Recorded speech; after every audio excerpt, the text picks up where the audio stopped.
Хүн болгон л нэг зүйл авсан ч нөгөө зүйлийг аваагүй байдаг.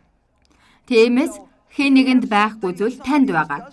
Тийм болохоор тэдэнд байгаа зүйлд нь атаархах шаардлага байхгүй. Яагаад гэвэл тэдэнд байхгүй зүйл танд байгаа шүү дээ. Амен. Дагалдагчдад ч бас иймэрхүү зүйл тохиолдож байсан гэдгийг төсөөлөхөд бэрх. Петр, Яков, Иоганн бус дагалдагчдаа бодоход Есүстэй байхдаа арай өөр үүрэгтэй байсан. Та юу гэж бодож байгааг би мэдэхгүй байна л да. Гэхдээ намайг гайхашруулдгийг.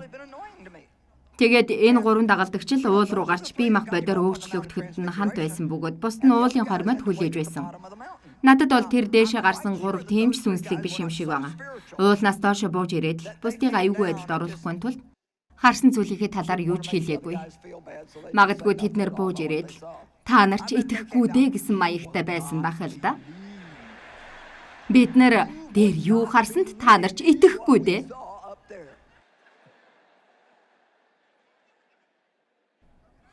Та хэрвээ амьдралдаа амар тайван байхыг хүсэж байгаа л бол өөрийн ивэл болон хэцүү бэрхшээлээ бусад хүмүүсийн ивэл болон хэцүү бэрхшээлтэй харьцуулахаа л больчих хэрэгтэй.